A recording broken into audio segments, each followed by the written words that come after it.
tierra de nuestros abuelos, presentamos Añoranza de mi tierra. Añoranza de mi tierra. Un programa que nos traslada a aquellas hermosas épocas de oro, en la que crecimos alegres, orgullosos de nuestra patria, nuestra gente, nuestra vieja Cartago. Tierra bendita por Dios, tierra forjada con sangre y con el pudor de nuestros ancestros. Hoy te honramos, oh Cartago querido.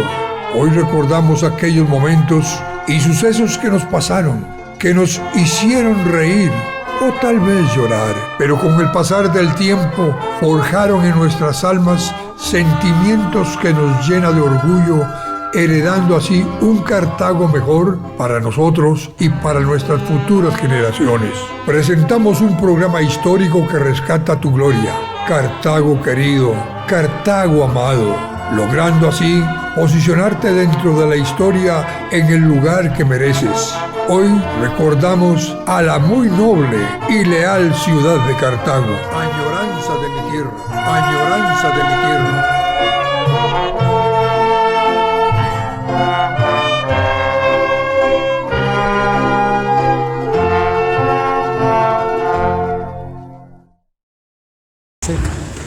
Buenos días a todos.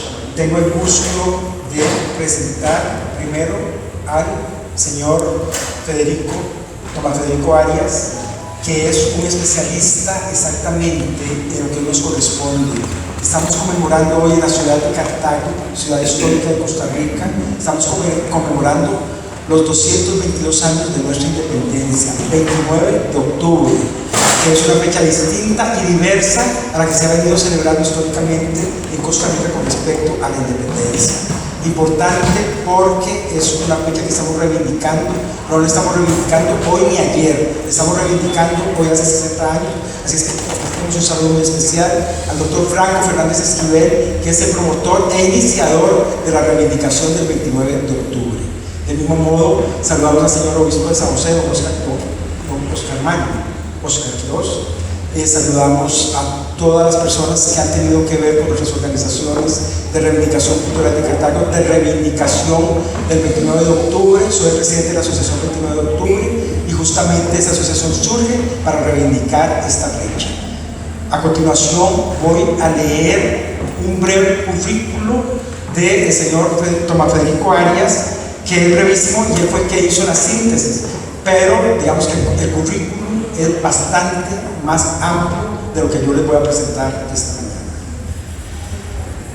Profesor Tomás Federico Arias Castro es un doctorando en Derecho Constitucional, máster en Ciencias Políticas y licenciado en Derecho. Es director docente de la Cátedra de Historia del Derecho y director del área de investigación de la Facultad de Derecho de la Universidad de Costa Rica. Docente de Historia de la Masonería de la Escuela de Estudios Generales de la Universidad de Costa Rica, de la Maestría en Derecho Constitucional de la UNED, de la Maestría en Diplomacia del Ministerio de Relaciones Exteriores y de la Universidad de la Escuela Libre de Derecho. Es académico de número de la Academia Morista Costarricense, coordinador de la Comisión de Historia y miembro de la Junta Administradora del Colegio de Abogados, integrante de la Asociación de Genealogía e Historia de Costa Rica e integrante de la Asociación La Tertulia de 56 para la historia de la campaña nacional contra los filibusteros.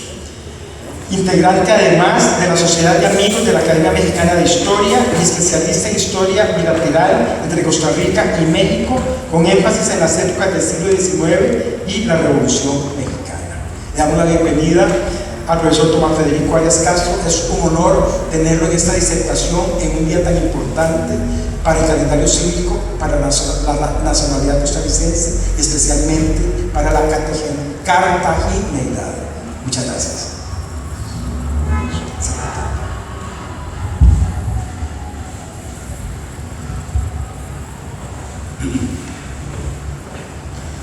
Señor Arnaldo Bulla, presidente de la Asociación Cívica 29 de octubre, señor Álvaro Sánchez, presidente de la Junta Directiva del Colegio de Abogados, monseñor Oscar, en representación de la Iglesia Costarricense, don Franco Fernández, que nos hace el honor también de acompañarnos este día, y y muy especialmente a todas las personas que nos hacen el honor a nosotros de estar hoy aquí. Tengan todas y todos muy buenos días. Yo quisiera, con su gentil permiso, antes de iniciar mi disertación, agradecer de la manera más sincera tanto a don Arnaldo como a la señora Marvin Seas, integrantes de la Asociación Cívica 29 de Octubre, por haberme distinguido, y quiero hacer énfasis en ese tema, distinguido para poder participar en una fecha tan importante, en una efeméride tan significativa como la que bien dice don Arnaldo, que se está celebrando hoy en su 202 aniversario. Precisamente porque eso no solamente reivindica una fecha que por antonomasia debe estar en la patria, perdón, estar en el corazón de todos los costarricenses, sino que es parte de ese conjunto de actos reivindicatorios para poner la historia como debe de ser en su justa dimensión y desmitificar una serie de cosas que lamentablemente se han estado dando del pasado y que, bueno, algunos de los que estamos aquí presentes hemos tomado esto desde nuestros años de estudiante como una actividad permanente en búsqueda de la historia costarricense como tiene que ser explicada. Yo quisiera empezar señalando un paradigma que es, vamos a decir así, muy enseñado en el primer año de cualquier carrera de historia, y es el siguiente: ningún hecho histórico que pertenezca a la sociedad nace de lo fortuito, no es producto de la generación espontánea y, por supuesto, no nace de una circunstancia que no tenga fundamento. Por el contrario, señoras y señores, cuando uno hace un análisis de los fenómenos históricos y se traslada en el tiempo a dónde surge esta idea, tenemos que ubicarnos más o menos en el 500 a.C., en la polis ateniense, donde los tres padres fundadores de la ciencia histórica, Heródoto, Tucídides y Jenofonte, parten de una idea: hay que quitar el mito, hay que quitar lo subjetivo y hay que eliminar la opinión para trasladarse al hecho histórico comprobable, objetivo y fundamentado. Y es por eso que ahí es cuando se crea este famoso vocablo historige, que en griego antiguo significa lo que pasó, y de historige viene precisamente esa conjugación al español de la palabra historia. ¿Y por qué decimos esto? Porque ese paradigma por antonomasia es el que se cumple con la fecha del 29 de octubre. No es, por supuesto, ni producto de lo fortuito, ni resultado de una generación espontánea, y menos, y quiero recalcar ese aspecto, menos el resultado de una situación corta. Tenía años y siglos de estarse gestando una serie de procesos que finalmente desembocan en esa circunstancia, y es, con su permiso, lo que vamos a hacer en la primera parte de esta disertación. Para poder tomar un punto de inflexión en la historia y arrancar, les solicito que nos coloquemos en el siglo XVIII y propiamente en el año 1690. En esos momentos estelares de la historia, y estoy parafraseando al gran historiador belga Stefan Zweig, que precisamente dice que hay momentos de la historia que marcan los derroteros. Un filósofo, médico, astrólogo, matemático y académico llamado John Locke escribe un libro por todos nosotros conocido, Ensayo sobre el gobierno civil. En esa obra, que es absoluta o de absoluta lectura para cualquier estudiante universitario, no de una carrera, de cualquier carrera, se habla de la necesidad imperiosa de romper atavismos. ¿Y a qué se está refiriendo Locke con eso?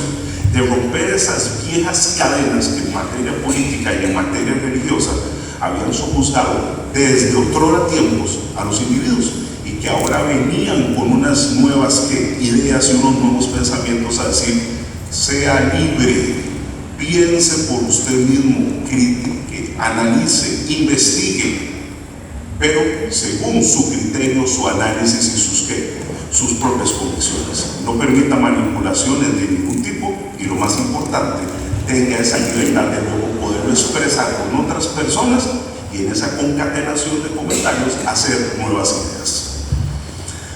Quiero que ustedes compartieran conmigo que decirlo hoy es muy fácil. Hace 350 años, probablemente por una circunstancia de esas, a mí me hubieran arrestado y quién sabe cuál hubiera sido mi destino, y a ustedes probablemente los hubieran detenido por estar escuchando ideas tan perniciosas y tan absolutamente rebeldes y soliviantadas en contra de la autoridad. Pues bueno, este libro lo que hace es abrir el conocimiento a varias posteriores figuras. ¿Y cuál es la primera que me interesa? El liberalismo. Es ahí, disculpen, donde se está hablando precisamente de la libertad en todas sus facetas. Libertad de pensamiento, libertad de expresión, libertad de tránsito, libertad jurídica, libertad política, filosófica, etcétera, etcétera, etcétera. Estas ideas van a cruzar de Inglaterra, donde nacen en Londres, cruzan el Canal de la Mancha y llegan a una Francia todavía dominada por una monarquía de los Borbones, en la cual el rey Luis XVI y su esposa María Antonieta ejercen un poder absolutamente férreo sobre estas masas populares del Estado llano. Y lo que me interesa es decirles que dos personas, Denis Diderot y Jean-Léon d'Alembert, son los que toman estos ideales y los transforman en algo material, en una obra que, como le enseñamos a nuestros alumnos en las facultades, es el mecanismo por el cual explotan, ahora sí, materialmente estos ideales. ¿Cuál es el nombre de la obra? Enciclopedia, que viene del griego encyclopedia, conocimiento que se renueva. Y lo cierto es que empiezan a hablar a la gente ya no, sino entregarle una obra para que la lea, para que la analice, para que la tenga en su interioridad y con eso aprenda a hacer lo que Locke ya establece en su paradigma verdaderamente libre. Esto lo que va a hacer es que tres filósofos de la Academia Francesa coadyuven con Diderot y d'Alembert, y yo estoy seguro que ustedes compartirán conmigo que estas tres personas fueron los que propiciaron que la obra se hiciera magnífica, porque los prólogos y los primeros capítulos fueron escritos por un Voltaire, por un Juan Jacobo Rousseau y por un Barón de Montesquieu. Como ustedes me entenderán, estamos hablando de estos pilares del pensamiento filosófico liberal, y a partir de ese momento surge lo que era evidente: las ideas ya deben de estar siendo solo palabras y letras y deben llevarse a la realidad. ¿Cuál es entonces el primer elemento por donde estalla esto? Bueno, como es ampliamente conocido, esas ideas cruzan el Atlántico, van a llegar a 13 colonias que están ubicadas en ese continente que en la parte norte se llama la América, en la parte sur se llama las Indias, y ahí Benjamin Franklin, Thomas Jefferson, Alexander Hamilton, George Washington, John Stuart, etcétera, etcétera, provocan el primer episodio bélico en el que la idea de la libertad por la libertad misma va a ser entonces la que se imponga. Y como ustedes me entenderán, no solamente surge ese país llamado Estados Unidos, que lleva esa libertad e igualdad a grado máximo, porque veas el nombre que tiene. Cuando se estuvo discutiendo ponerle varios nombres, sus mismos representantes dijeron no puede tener un nombre propio, porque eso sería ir en contra del paradigma de la igualdad, simplemente que se llame Estados Unidos, como efectivamente lo fue. Y va a surgir el otro elemento: ellos llevan, o disculpen, más bien resucitan, y por eso es tan importante para la charla de hoy, una figura romana de la antigüedad, figura que a nuestros estudiantes en la Facultad de Derecho le enseñamos con bastante interés por lo que implica para un régimen como el costarricense. En la época de transición de la República al Imperio se ha creado una figura que se llama la Constitutio. Esa figura, lo que habla, palabras más, palabras menos, es de una serie de leyes que puede poner el emperador, el César, a los súbditos simplemente por su voluntad, y como son de acatamiento obligatorio para los súbditos, simplemente la persona que no lo cumple obviamente va a ser sancionado. Y estas constituciones representan no solo la voluntad del emperador, sino que para el paradigma romano, la voluntad del Estado romano. Cierro el paréntesis romano. Cuando los Estados Unidos se configuran como nación, traen aquí, sí, vamos a hacer una ley que sea acatamiento obligatorio, sí, va a ser una ley del Estado, sí, va a ser una ley que si se incumple recibirá sanción, pero no de un monarca, sino de una palabra que suena por primera vez o resuena, que es la famosa soberanía. Se le traslada la soberanía a los ciudadanos y ellos son los que por medio del voto decidirán cuál es el modelo jurídico político que quieran tener. Y acabamos de conocer el origen de la Constitución como norma superior de un Estado por primera vez en la historia. Véase como entonces en un lapso de apenas 100 años ya se han sembrado estas semillas de lo que los los abogados también llamamos el Estado de Derecho, y en general el Estado de Derecho constitucional en particular. Cuando estas ideas regresan a Francia, como es ampliamente sabido, a partir de 1789, desatarán en contra de los Borbones, junto con Robespierre, Danton, Marat y Condorcet, lo que ustedes y yo conocemos como la Revolución Francesa. No es, por supuesto, hoy en día para hablar de ese tema, eso por sí solo sería una conferencia. Lo único que vamos a decir es que después de 10 años fortísimos de enfrentamientos entre las distintas hordas revolucionarias, en 1799 se instalará un joven general y cónsul que había tenido cierta relevancia en las campañas contra los ingleses en Egipto, y por supuesto se instala Napoleón Bonaparte en el poder. Y vean la cosa más curiosa: él, que había apoyado a la revolución en un primer momento, ahora se convierte en su peor enemigo, porque resucita ese poder omnímodo en una sola persona, y a partir de 1804 se instalará el primer imperio napoleónico. ¿Por qué hemos querido, con su gentil permiso, hacer este preámbulo sobre las circunstancias que nos acontecen hoy? Porque, como les repito, en historia nada es producto de lo fortuito y es por casualidad. Cuando Napoleón toma la decisión de iniciar las campañas napoleónicas de expansión en Europa, hay un país al que nos interesa por la charla.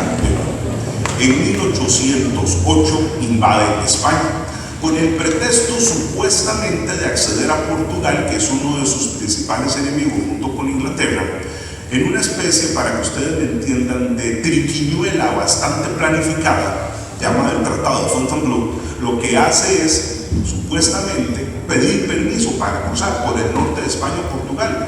Debe ser que en aquella época no había GPS, porque en aquel momento lo que hace es trasladarse a Madrid, Valencia, Sevilla, Andalucía, etcétera, etcétera, etcétera. Como ustedes me entienden, esta mampara había sido el pretexto para poder acceder a España y, por supuesto, su objetivo principal, al estrecho de Gibraltar, que era la entrada al mar Mediterráneo por todo lo que esto implicaba. Y ahora bien, cuando nosotros hacemos el análisis, señoras y señores, de esta invasión española, ¿cuál es la respuesta de sus habitantes? No puede ser militar total. La Grande Armada de Napoleón en aquel momento es el ejército más fuerte del mundo.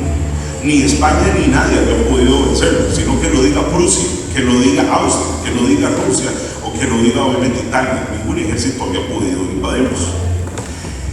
En una especie de guerra de guerrillas van a convocarse una serie de grupos que se llaman juntas, y estas juntas, esparcidas por todo el territorio español, toman la decisión en 1809 de juntarse en un solo órgano central para que dirija los trabajos en contra, obviamente, de la invasión española. No nos interesa ni la parte militar ni la parte estratégica, será para otra ocasión. Me interesa propiamente la parte jurídica. ¿Por qué? Porque en una decisión que, como lo hemos dicho desde hace ya tantos años, que nuevamente marca un punto de inflexión para lo que estamos desarrollando el día de hoy, estos representantes de las ciudades españolas toman la decisión obvia de convocar a los habitantes de las Indias, cosa que nunca se había hecho. Y a ese órgano al que lo están convocando lleva el nombre plural de Cortes, y me explico aquí por respeto a ustedes. Cortes, en términos jurídicos, siempre hace alusión a un órgano legislativo, mientras que corte en singular hace obviamente alusión a un órgano judicial. Bueno, pues estas cortes son convocadas y, repito, se invita a los representantes desde California hasta Chile para que envíen sus representantes a España, porque se entiende obviamente que la lucha quedaría bajo una frase: si España se enferma, las Indias se resfrían. Recordemos que está bajo la medida de esa corona desde 1492. Esto lo que hace inmediatamente es que se empiecen a enviar representantes de todas estas regiones y territorios. ¿A dónde? Al único punto, señoras y señores, que quedó libre de la invasión francesa, que es la ciudad sureña de Cádiz. Y cuando esos representantes empiezan precisamente a ocuparse, hablemos de uno de los ciudadanos más ilustres de de esta tierra cartaginesa y propiamente de Ujarraza, porque después de un sorteo, el ínclito presbítero Florencio del Castillo Villagra va a ser nombrado nuestro eximio representante ante ese órgano. ¿Qué honor tiene Costa Rica de haber sido representada por este sacerdote que es de los religiosos más importantes de nuestra historia? Allá él, junto con un grupo de 284 representantes ibéricos, indianos, o diríamos nosotros españoles o peninsulares y territoriales, ¿qué es lo que sucede? Se emite la Constitución Política de la Monarquía Española en marzo de 1812. ¿Y qué es lo que sucede? Que esa Constitución Política, que en la historia también se conoce como Constitución Gaditana, porque ese es el gentilicio de la gente de Cádiz, transforma absolutamente, basándose en las ideas del liberalismo, del constitucionalismo, que empezamos esta charla, todo el esquema, el organigrama y la estructura del territorio indiano. Y aquí, con su permiso, hacemos el segundo paréntesis. Cuando la corona española establece un poder efectivo en el continente, por supuesto, repito, jamás llamado América, las Indias, que fue el nombre oficial y que la corona, en este caso Fernando de Aragón y Isabel de Castilla, le dan al continente, deciden subdividirlo en unas entidades que ellos ya habían aplicado en la España medieval y que en historia conocemos con el nombre de virreinatos, que precisamente lleva el nombre o sea, virreinato, o sea, un segundo reino. Lo que sabemos. Ahí estamos. Gracias. Un segundo reino. Y entonces, bajo esa tesitura, el primer virreinato se llama la Nueva España, con la capital de la Ciudad de México tras la conquista que Hernán Cortés hace en 1521 contra las tropas, obviamente, que vence de Moctezuma, Cuauhtémoc y Cuitláhuac. ¿A qué viene esto?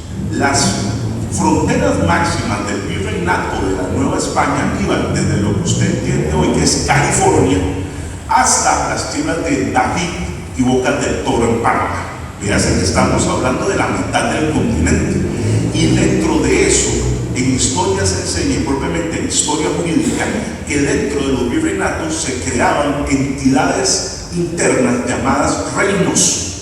Y el que nos interesa es el reino de Guatemala, o para ser exactos, de Santiago de Guatemala, que dentro de esa generalidad va a abarcar desde lo que usted y yo entendemos hoy como territorio de Guatemala y las Chiapas, actualmente mexicana, hasta Bocas del Toro y David. Y dentro de esa administración se establece una tercera figura, las provincias.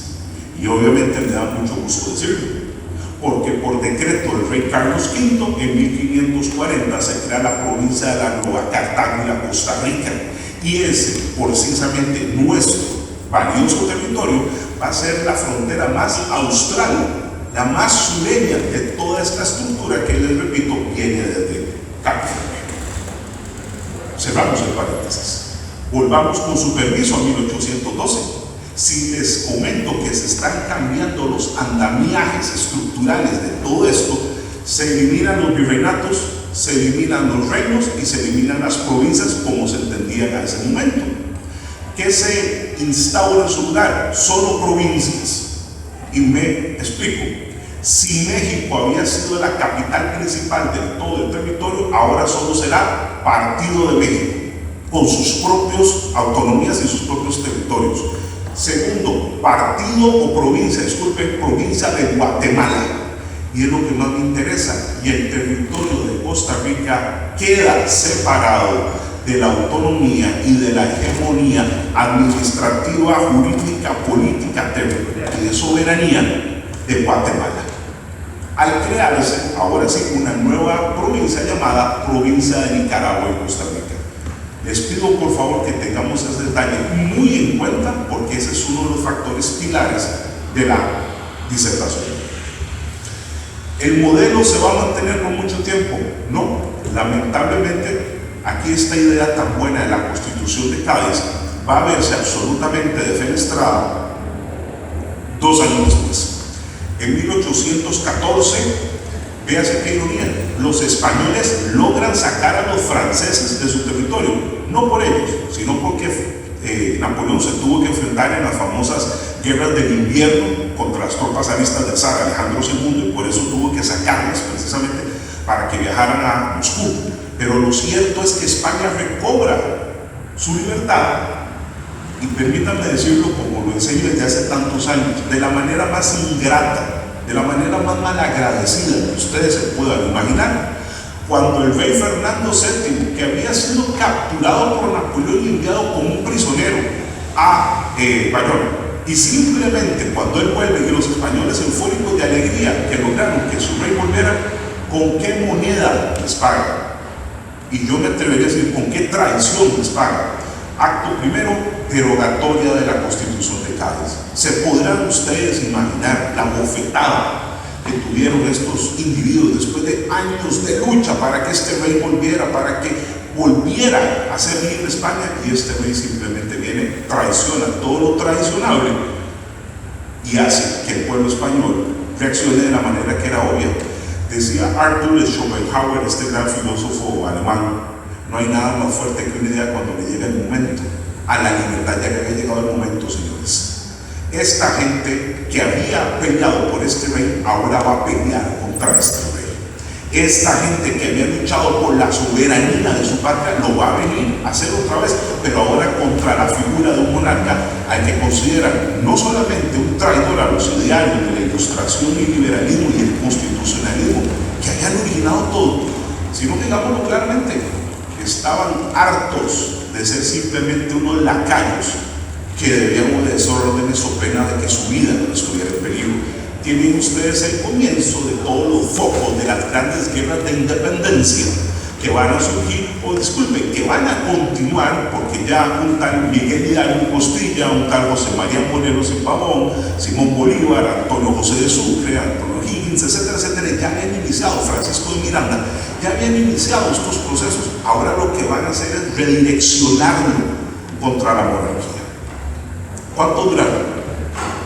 6 años. Porque entre 1814 y 1820 nos damos cuenta en este desarrollo que fue una lucha sin cuartel desde California hasta Chile con todos estos procesos. ¿Y saben cómo termina este asunto? Lo lógico, señoras y señores, con mucho gusto, en 1820 Fernando VII se ve obligado a retractarse, se ve obligado a volver a poner la Constitución de Cádiz en vigencia, y atención al detalle, será la segunda vez que lo diga hoy, se revive la provincia de México, se revive la provincia de Guatemala y muy especialmente se revive la provincia de Nicaragua y Costa Rica, y repito, sin ninguna dependencia, subordinación o autoridad a Guatemala. Basta, los abogados y los historiadores hablan con pruebas. Cuando usted ve el texto de la Constitución de Cádiz, ve claramente cómo se hace esa diferencia de autonomía y soberanía, y Costa Rica rompe totalmente desde 1820 toda unión o toda subordinación que otrora hubiera tenido con Guatemala. Pues bueno, estamos en esta coyuntura cuando al año siguiente de 1821, siempre lo digo a mis alumnos, el año definitorio, ocurre lo que era previsible, lo que nos interesa no en todo el continente, sino en nuestra región.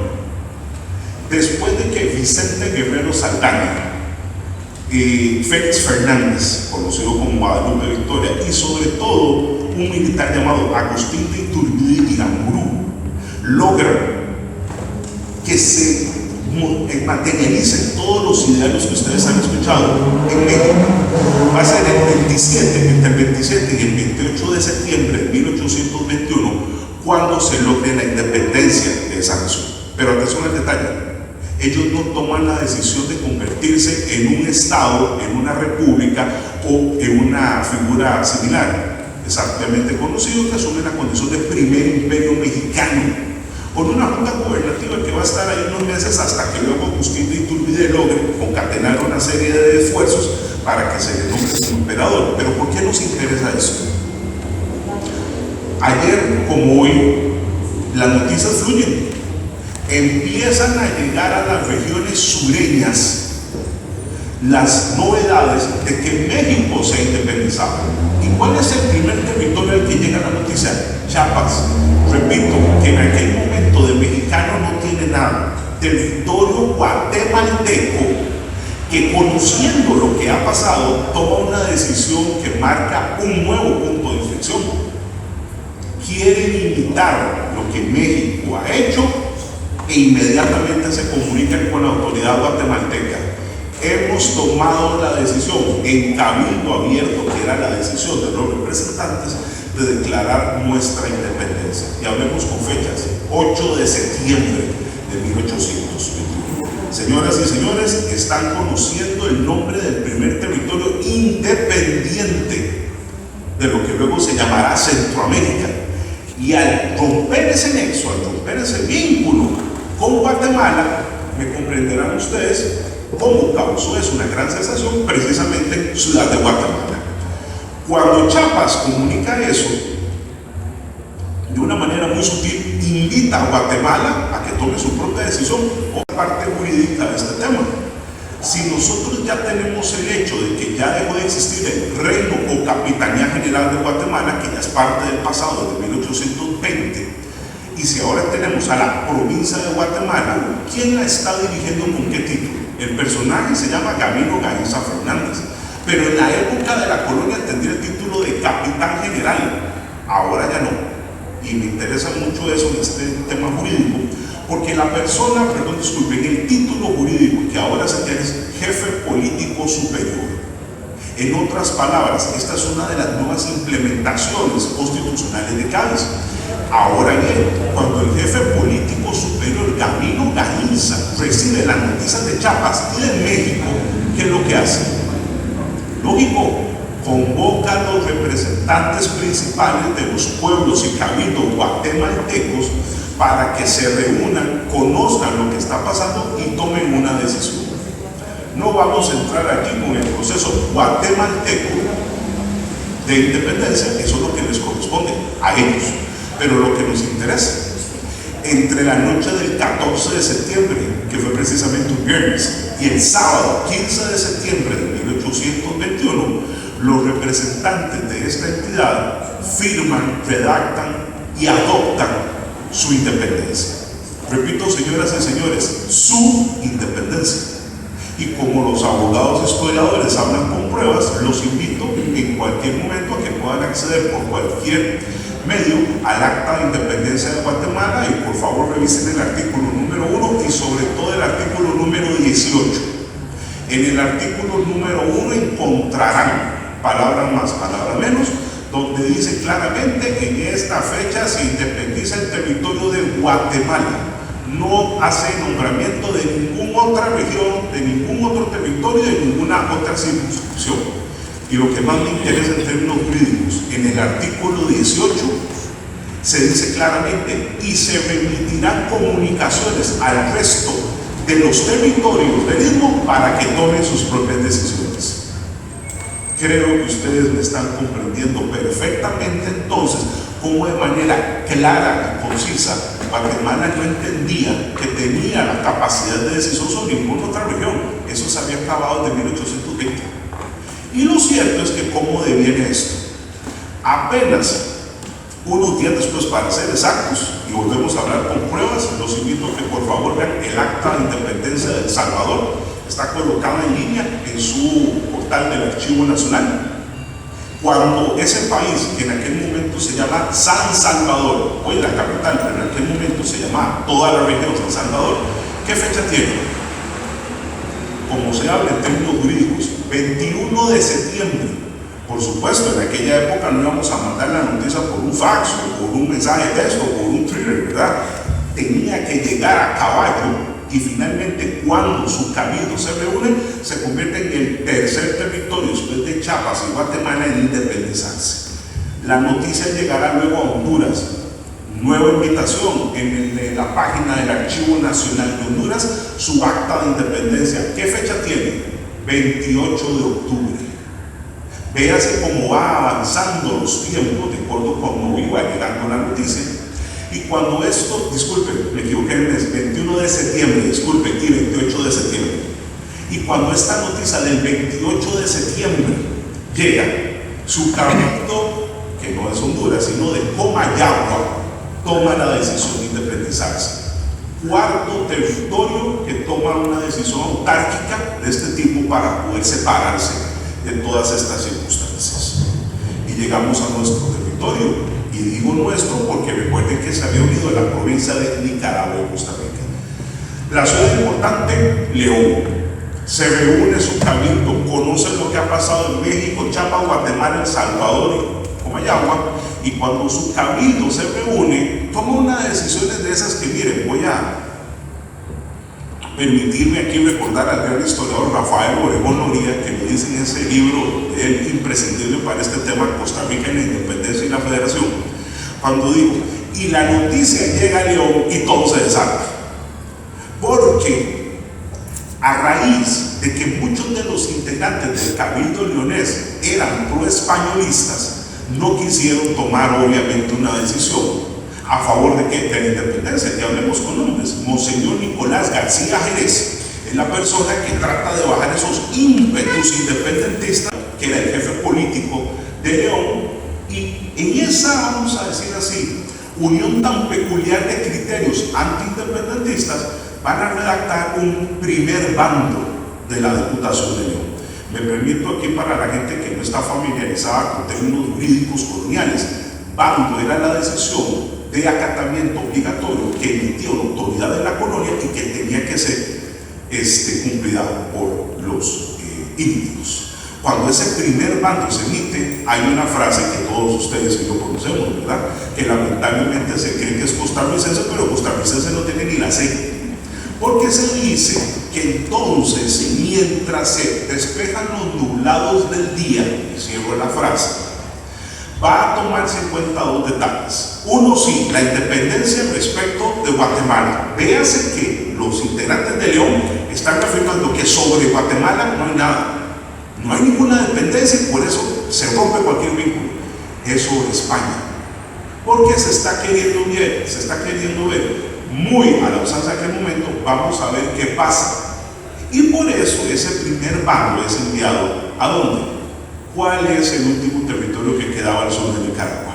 ¿Cuál era la última parte? Pues por supuesto nuestra querida y adorada provincia, que cuando se envía ese primer bando, señoras y señores, con ese texto, llega aquí el 13 de octubre. Véase que ya llegamos a mes. ¿Quién lo recibe? Un español por antonomasia, Juan Manuel de Cañas Trujillo Sánchez de Madrid. Y cuando él recibe estas noticias, como ustedes me comprenderán, exactamente estos términos que don Ricardo Fernández Guardia en su libro de la Independencia lo hace de manera tan brillante, toma una posición idéntica ¿a quién? Al cabildo leonés y dice, efectivamente, vamos a esperar que esos nublados del día se disipen para tomar una decisión. Porque ustedes me entienden que estas dos autoridades lo que están pensando es que la independencia es una quimera. Ahorita esto se acaba y más bien nosotros vamos a surgir aquí como los personajes que mantuvieron la autoridad española, etcétera, etcétera, etcétera. Juan Manuel de Cañas no se queda ahí. Inmediatamente que logra que el cabildo de Cartago, aquí a los 100 metros, tome esa decisión. Vean qué curioso, que el señor más ágil se traslada inmediatamente a San José para que su cabildo tome una misma decisión. Se traslada con San José, José Rafael de Gallegos, en Heredia don Manuel Salinas también logra, y justo cuando iba para la abuela para que tomara la misma decisión, se da cuenta de aquí de algo que, miren, debió haberlo puesto absolutamente furibundo. ¿Cómo se atrevió el cabildo de Cartago a lo que está en actas? Cuando Juan Manuel andaba allá esparciendo ideas perniciosas, lo cierto es que el cabildo de Cartago se ha vuelto a reunir y toma la siguiente decisión: no. ¿Y por qué nosotros nos dejamos llevar por la decisión de Juan Manuel de Cañas? Nosotros podemos tomar nuestra propia decisión, y se deja sin efecto la decisión del jefe político. Lástima que en aquel momento no tenemos fotografías o videos para haber visto el rostro del señor Cañas cuando le llegó la noticia, pero miren, me encantaría ver la fotografía del momento en que le dicen: todo lo que usted ha estado allá se dejó sin efecto. Y Cartago, precisamente Cartago, tomó la decisión de estar en conocimiento más bien y en unión con los otros cabildos hasta que se tome una decisión definitiva. Cañas se devuelve furibundo para Cartago. ¿Y qué es lo que ha sucedido? Ustedes saben cómo son las noticias. Ayer como hoy se empiezan a dar cuenta de lo que ha pasado. San José revoca su acuerdo, Heredia revoca su acuerdo y Alajuela ni siquiera lo toma. Y eso es lo que hace entonces, es que tomen la decisión de reunirse para ver qué vamos a hacer. Sus abuelos y los míos, sus antepasados y los míos, ver qué gente más valiente ante una situación en la que era novísima, a la que nos tenemos que enfrentar y hay que tomar una decisión.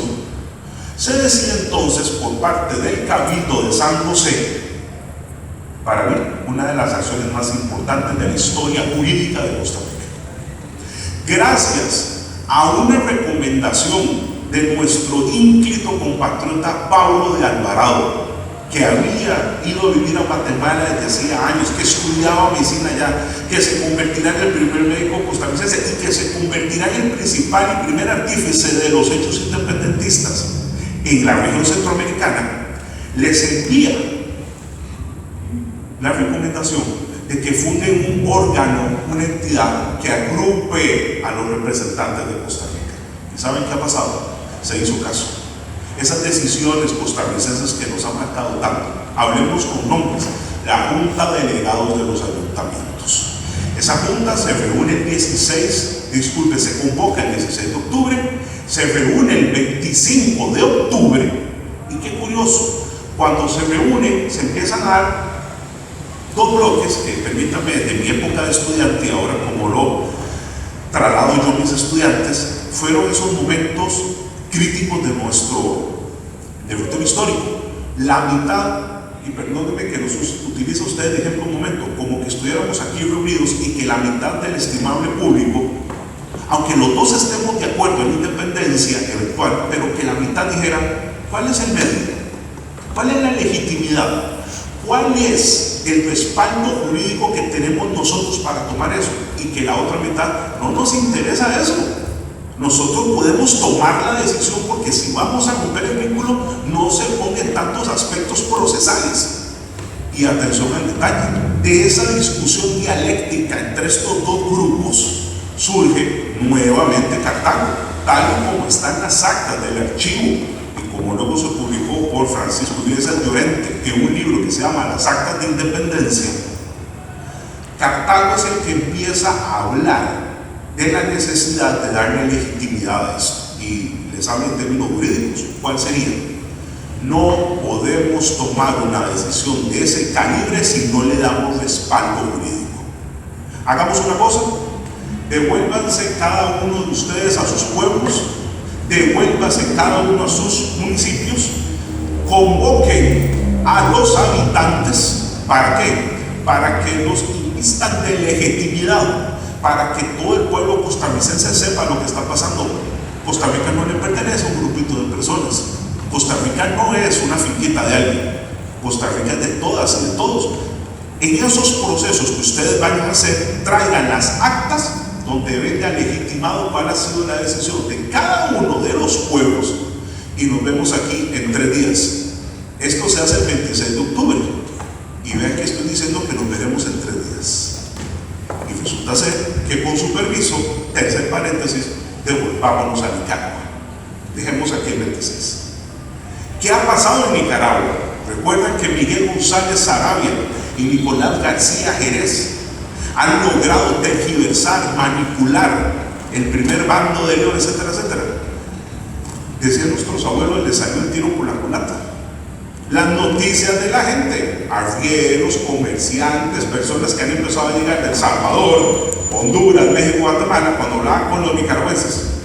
Ustedes también ya son independientes, ustedes ya son autónomos, y el pueblo nicaragüense, ¿cómo? No, nosotros estamos en una especie de suspenso hasta el suspenso. México es independiente, Chiapas lo es, Guatemala lo es, El Salvador y Nicaragua.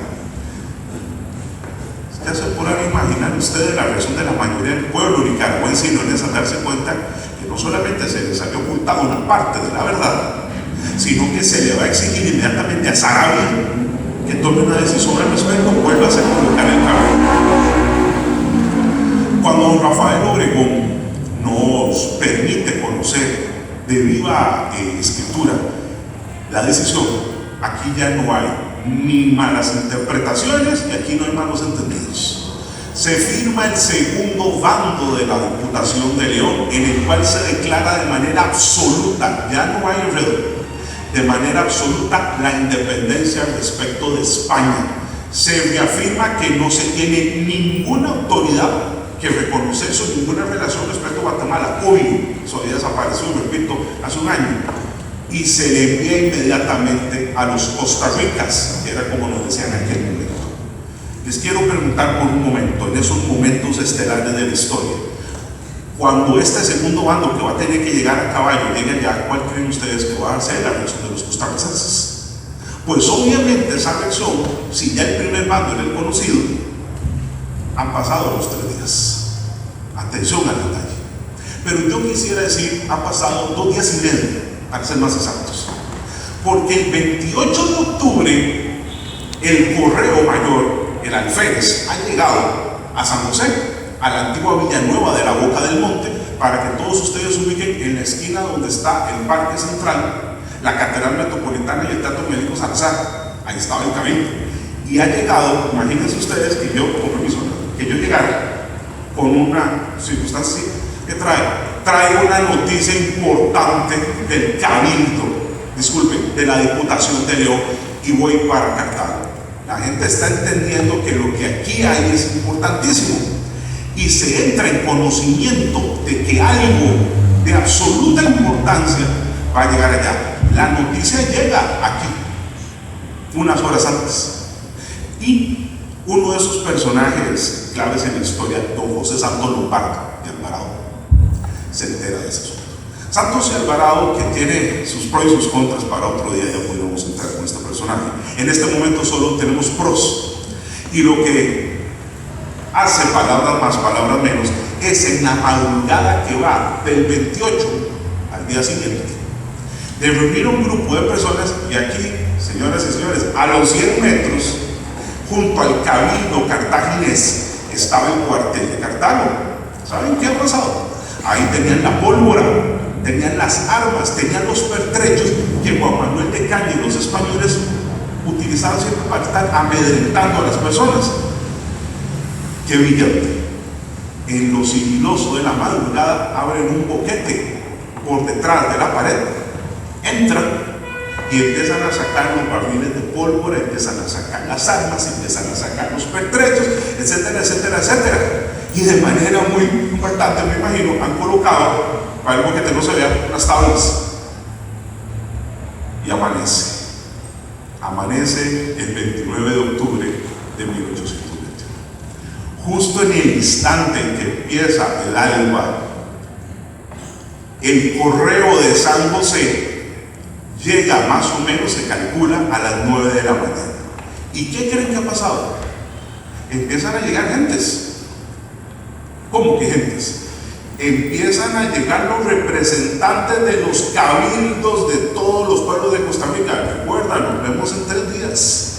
Sin ponerse de acuerdo, los representantes de todos los pueblos costarricenses y un Correo Mayor de Nicaragua se van a encontrar en estos 2 ferrocarriles de la historia, y más o menos entre las 11, bueno, disculpen, como a estas horas, aquí se van a reunir. Juan Manuel de Cañas, con permiso tradicional, recibe el documento oficial de la Diputación y él como jefe. Vuelvo a lo mismo, lástima que no tenemos una fotografía o video, pero imagínese usted para el momento en que vio lo que aquí decía, no, si podemos saberlo, corrió inmediatamente, preséntense en grupo de gendarmes soldados y vayan por los pertrechos y las armas al cuartel. ¿Cómo creen que pudo haber recibido Juan Manuel de Cañas? No sé, me imagino un cabo, un sargento. Señor, no hay ni arma, no hay absolutamente nada. No sé si ustedes me entenderán que ese baldazo de agua fría fue una manera de decirle: prepárense porque viene un maremoto para usted. Cuando es la noticia, y porque los representantes de los cabildos quieren saber qué es lo que viene de Nicaragua, qué es lo que tenemos que saber, se hace la lectura del documento y siempre me he querido colocar en esos zapatos. Ustedes se pueden imaginar la emoción, el momento histórico de saber lo que se está viviendo y que estemos reunidos todos los representantes para tomar esa decisión. Y lo cierto es que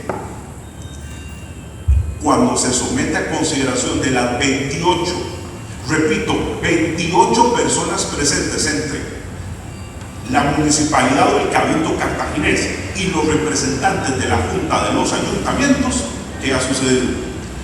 En el numeral 57 del libro de actas del Cabildo de Cartago, en el artículo primero del párrafo primero, viene precisamente la fecha en donde se dice claramente, y aquí ya no los invito a otro país, vayan a nuestro archivo nacional, se declara la independencia absoluta del Imperio Español el 29 de octubre de 1821. En nada se nombra Guatemala ese día. Ahí no dice absolutamente nada de eso. Se reafirman las decisiones que ya había tomado Nicaragua en el segundo bando. Se hace alusión a una eventual decisión a la Unión con México que ya veremos más adelante. Y lo que más me interesa, ¿saben qué hay abajo del acta?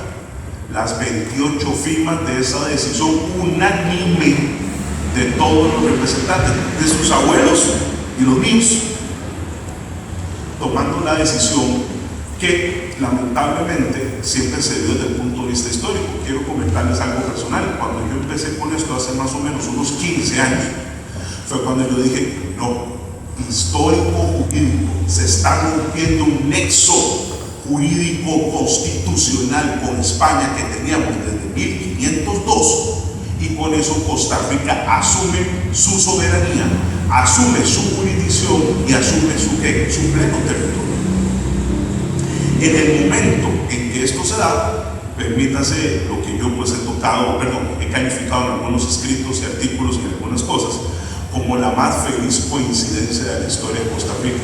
¿Qué hubiera pasado si por alguna razón ese correo de Nicaragua se retrasa, no llega ese día, llega el día siguiente o llega después?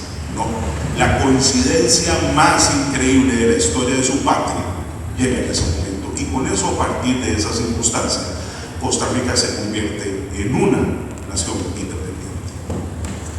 Señoras y señores, esto que es la narración de todos los temas, y que repito, aquí con respeto a todos ustedes que pueden comprobar en cualquiera de los documentos que están en nuestro archivo nacional, que tanto don Franco ha estado investigando, y yo sé bien por todo lo que ha estado pasando con ese tema, y los abogados que nos basamos en pruebas, tiene ahora las 5 consideraciones jurídicas que ustedes van a escuchar a continuación. Porque entonces, a partir de este momento, surge lo siguiente: si todo es tan claro, si todo es tan contundente, ¿por qué se celebra otra fecha? La pregunta es obvia, la que siempre hacen los estudiantes del primer año. La razón no es una, la razón son 5. ¿Para qué? Para fundamentar que eso es un error, y eso es lamentablemente una circunstancia absolutamente injustificada. La primera, y para mí la que encabeza la estructura constitucional. Repito, revisemos cuando ustedes lo deseen el texto de la Constitución de Cádiz.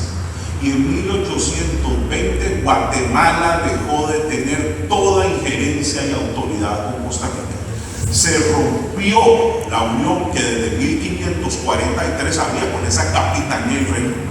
Pero para 1820 Costa Rica no tiene ningún vínculo, ningún nexo, ninguna unión con Guatemala. Eso, detalle per se, ya les invito a ustedes que entonces, justifiquen el hecho de por qué en nuestra acta de independencia no se nombra Guatemala, porque se tiene que nombrar. 2. Si esto no fuera absolutamente suficiente, que ya de por sí lo es, el acta de independencia de Guatemala, recuerden el artículo 18, se puede revisar inmediatamente en cualquier fuente electrónica. Envíese esta noticia a las diputaciones provinciales para que tomen, etcétera, etcétera, etcétera. Si Guatemala hubiera considerado que El Salvador, Honduras, Nicaragua y Costa Rica le pertenecía, le pregunto a usted, le hubieran mandado esa nota y ese artículo 18 en su propia acta de independencia a los demás para que tomen sus propias decisiones. 3. Los dos bandos. Si bien es cierto, el primer bando ya vieron que es bastante sui generis, El segundo bando dice claramente, se declara la independencia absoluta respecto de que España se está reafirmando este asunto. Cuarto, nuestra acta de independencia, en cualquier medio electrónico la pueden consultar, que se resguarda actualmente en nuestro archivo. La decisión es unánime y la frase la dice claramente: se declara la independencia respecto del Imperio Español. Pregunta, si ya nosotros estuviéramos en juicio, pregunta sobre el fondo del asunto. ¿Por qué Costa Rica entonces, si tenía tan claro el asunto respecto de España, por qué, si hubiera creído que tenía alguna jurisdicción con Guatemala, por qué no lo puso en el acta? No lo puso en el acta porque no teníamos nexo de ninguna naturaleza, obviamente con Guatemala. Y si todo lo anterior no fuera suficiente, el último punto, que no lo he tocado aquí, y que a propósito no lo toqué porque permítame que yo mismo lo califique la cereza del pastel. Inmediatamente la Junta de Delegados de los ayuntamientos toma la decisión, señoras y señores, de nuestra independencia. ¿Qué pasó en los días siguientes? Esa junta desaparece, ya no pueden haber ayuntamientos. Esa es una palabra colonial española que ya no nos incumbe. Se reconstituye en una junta de delegados de los pueblos. Tenemos un cambio en una palabra, pero esa palabra implica mucho. La junta de delegados de los pueblos va a tomar siempre nuevamente este ciudadano increíble que lamentablemente tan desaparecido en nuestras páginas de la historia, por recomendación de don Pablo de Alvarado Bonilla. ¿Saben cuál es la idea? Compatriotas costarricenses deberían emitir una constitución política que les dé un ordenamiento en nuestra España. ¿Saben qué hace Pablo de Alvarado? Nos manda hasta un modelo. Él, basándose en lo que había visto en Cádiz, redacta, sin ser abogado, pero a su buen entender, lo que podría ser un modelo. Cuando esas cartas llegan, cartas que están en el Archivo Nacional y que cualquier costarricense puede ir a consultar, ¿qué dice palabra más, palabra menos? Costa Rica necesita darse su propia naturaleza, su propia sustanciación jurídica. Y eso es lo que hace que el 1 de diciembre, qué gusto me da decírselos, el 1 de diciembre de 1821 se emita el Pacto Social Fundamental Interino de Costa Rica, o Pacto de Concordia. Sería la constitución política de la historia costarricense, porque la primera fue la de Cádiz, como ya lo vimos. Y cuando este Pacto Social Fundamental Interino se emite, ¿qué dice el preámbulo? Los invito nuevamente, siempre lo hago así con todas las personas que tienen para mí la oportunidad de escucharme. Revisen el texto de esa constitución que está en línea. En su preámbulo dice claramente: habiendo tomado la decisión de separarse y romper el vínculo con España, los representantes de los pueblos de Costa Rica emiten la siguiente constitución política. Discúlpenme, ya se le dio grado constitucional al tema de la independencia. Pregunto de una vez: ¿hay alguna referencia a Guatemala o hay alguna referencia a otra nación que no sea España, de lo que se está separando, en el preámbulo del pacto? De una vez se los adelanto: no. Llevo casi 20 años de dar clases en la Facultad de Derecho y ese es un tema que a mis alumnos se los enseño y que saben que es de examen a como de lugar. Y ese tema tiene la peculiaridad de demostrar que los abuelos suyos y los míos ya entendían que se le estaba dando un rango de superioridad legal a un tema que solamente estaba, disculpe, en un acta del Cabildo de Cartago. Esto podía tener una importancia jurídica administrativa. Ahora le estamos dando un raigambre jurídico constitucional. Repito, 1 de diciembre de 1820. Y bueno, perfecto. Pareciera que entonces ahí acabaría el tema y que alguien podría ya no cuestionarse el tema. No, discúlpeme. Sé que todas y todos deben estar pensando: muy bien, pero sigo sin entender por qué el 15 de septiembre se emite, etcétera, etcétera, etcétera. La respuesta para eso tiene entonces un aspecto que no es de naturaleza jurídica ni de naturaleza constitucional, sino que es un asunto de naturaleza histórica. Cuando su patria y la mía toman la decisión, ahora sí, para ser exactos, el 10 de enero de 1822, de unirse al primer imperio mexicano, argumento que ha sido rebuscado por alguna gente para decir que no éramos independientes. Disculpen, ¿cómo puede decir uno eso? Sí, precisamente tomamos la decisión de unirnos al primer imperio mexicano porque éramos independientes para tomar la decisión. Pero bueno, el caso es que entonces cuando se toma esa decisión y alguien que no ha leído los documentos sobre ese tema, se establece como condicionante que esa unión se va a legitimar en el momento en que México cumpla en lo que los abogados llamamos los famosos contratos condicionados. Va a tener efectos jurídicos en el momento en que ambas partes cumplan. Se le envía hacia México y les cuento, México nunca cumplió. Es más, ni nos contestó. Cuando aquí se toma esa decisión y se envía a Ciudad de México para que Agustín de Iturbide, ya convertido en emperador, diga, nunca dijo nada. Costa Rica se pasa 1822 esperando una carta que no va a llegar y para el tercer trimestre de 1823 simplemente sus abuelos y novios dijeron, no más, no vamos a seguir esperando y simplemente rompemos. Volvemos a lo mismo, en nuestro archivo nacional está el acta donde se rompe el vínculo con México que fue de año y 3 meses. Costa Rica recobra todo lo que era, todo lo que se había establecido en el acta del 29 de octubre, y atención a ese detalle, porque una de las historiadoras más importantes de Costa Rica todavía hace 10, 20 años y que fue nuestra directora del Archivo Nacional y se encuentra con vida, doña Luzalba Chacón de Umaña, una de esas mujeres grandes de nuestra historia en Costa Rica, ha encontrado la carta en la que que la Junta Gubernativa de Costa Rica le manda a México a decir, palabras más, palabras menos, seguimos esperando una respuesta antes de tomar la decisión de separarnos. ¿Saben qué dice la carta?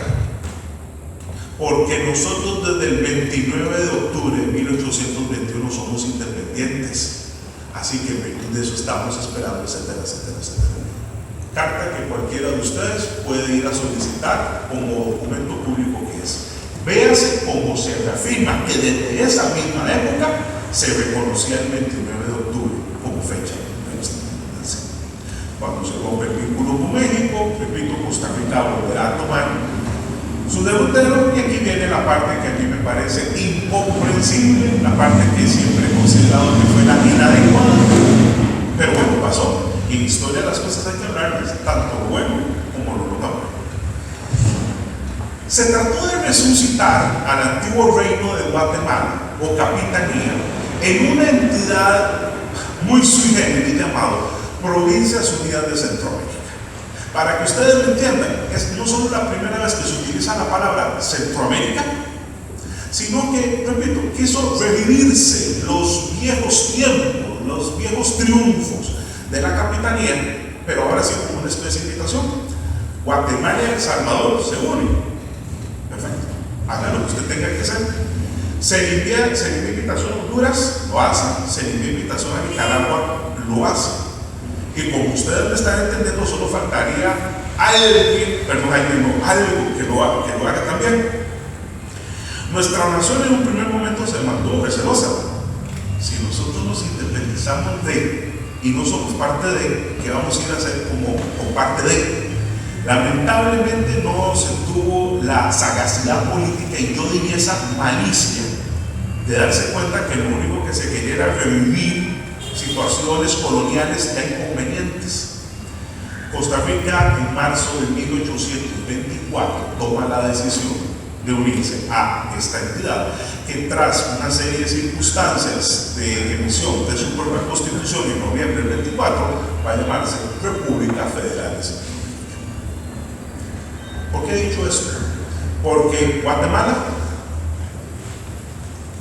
propició que el 15 de septiembre, dado que había sido, disculpen la redundancia, la capital de la capitanía, se tomase como fecha de la independencia y que las otras naciones la reconociesen como una especie de honor, como una especie de reconocimiento al pasado colonial guatemalteco, y con mucha tristeza se lo digo, nuestros representantes aceptaron eso.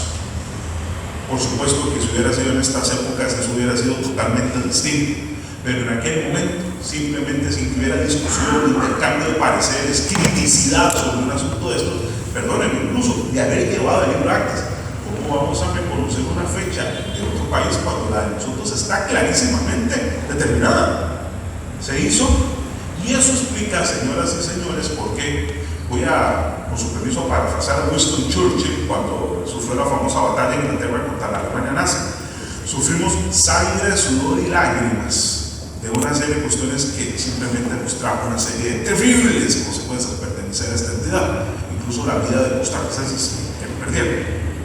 Y lo cierto es que esa circunstancia fue la que originó que se empezara entonces por parte de la mayoría de la población que no conocía la parte jurídica constitucional y ni siquiera la documental histórica sobre ese tema.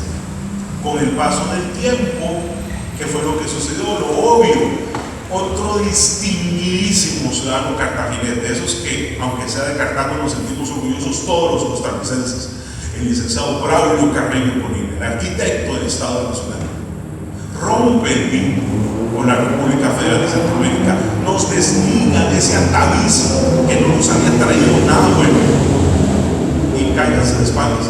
Tuvimos que empezar a pagar incluso una deuda para poder quedar en libertad respecto de eso. Y Braulio, con tal de desligarnos, la pagamos. Y después de ese divorcio, cuando Carrillo lo logra entre 1838 y 1848, ¿qué es lo que sucede? No se vuelve a tocar ese tema de la federación. Lamentablemente, y ven que vuelvo a utilizar la palabra, en agosto de 1848, al emitir el decreto de transformación de nuestra otrora condición jurídica de Estado a República, y aquí necesito abrir un paréntesis, nosotros empezamos siendo un Estado en los términos de Maquiavelo el Príncipe, un Estado, según la República Federal de Centroamérica, pero en 1848 se nos cambia la nomenclatura jurídica porque queríamos romper con todo aquel pasado federal. Pero perdónenme, en un sinsentido, porque hoy, al día de hoy, no lo entiendo.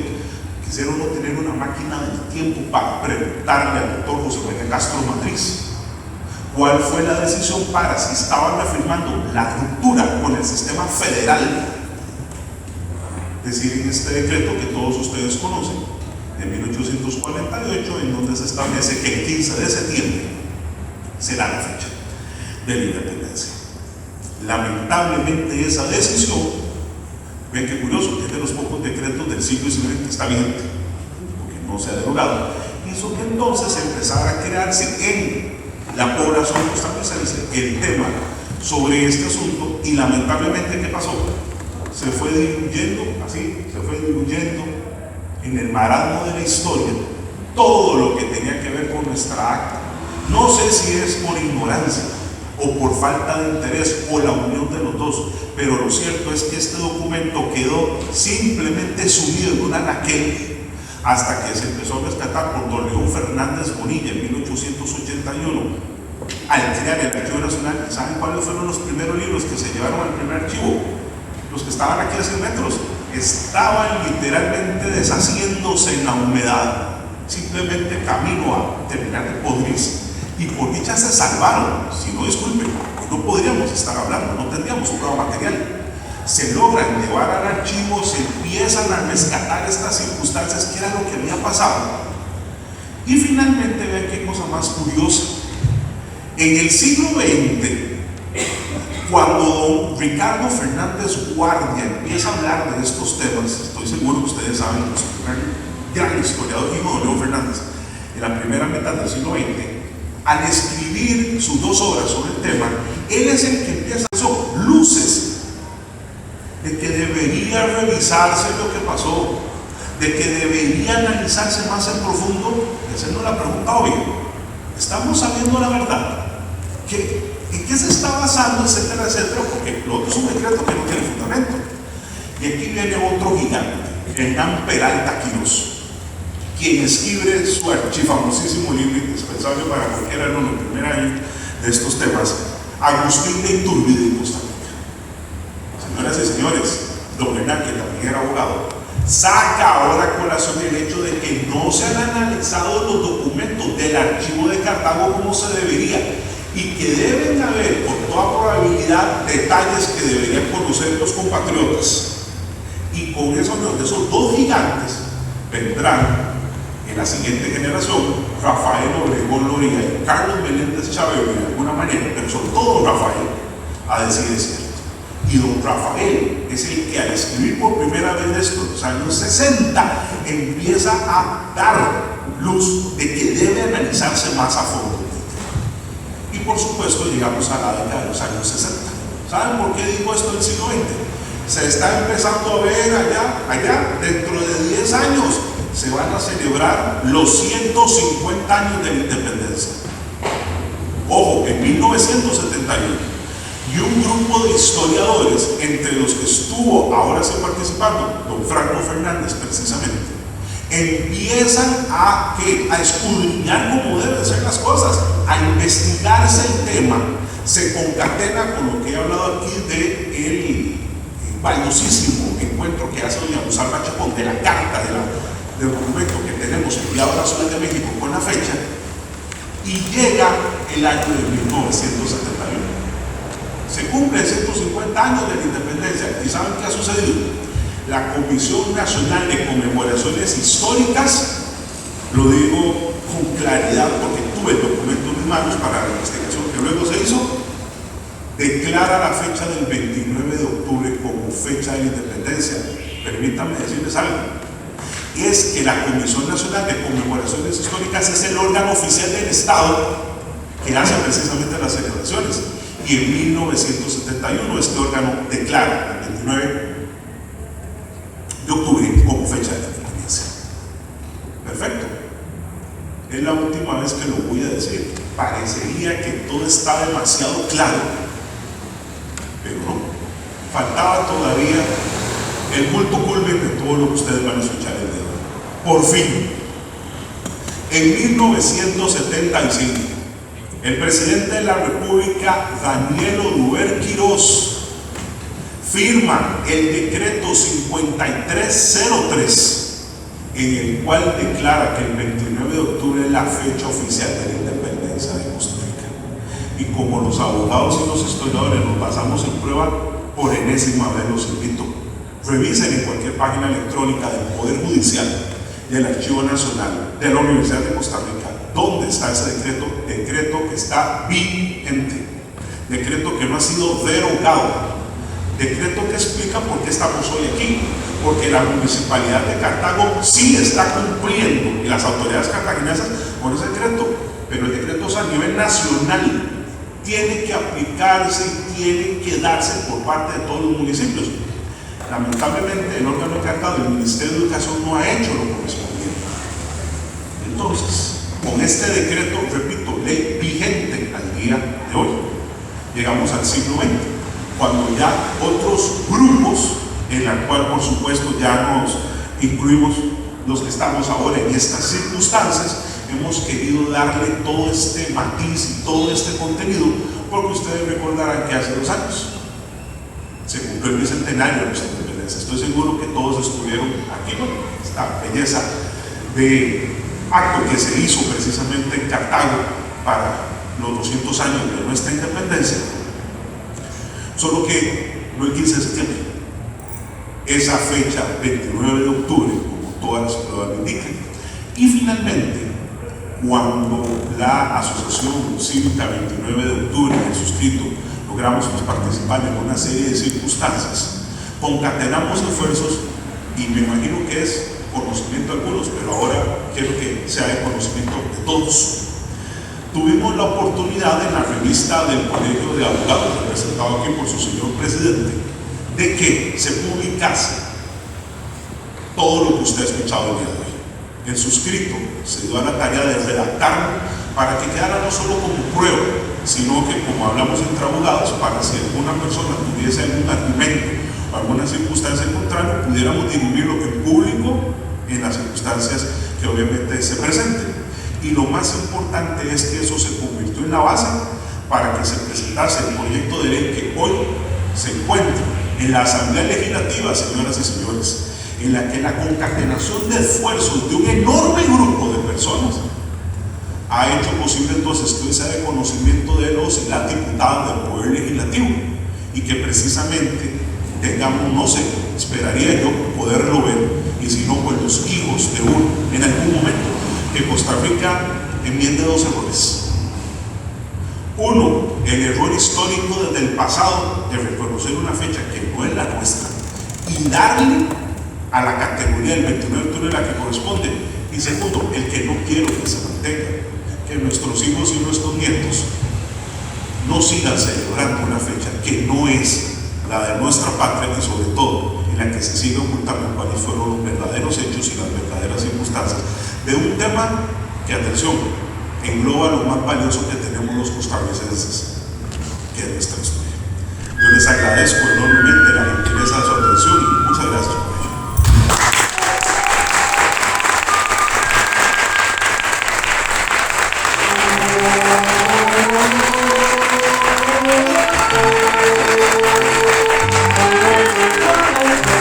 Añoranzas de mi tierra, añoranzas de mi tierra, al rescate de nuestra historia. Les esperamos el próximo jueves a partir de las 7 de la noche. El canal de Cartago Antiguo en Facebook y en YouTube. Añoranzas de mi tierra.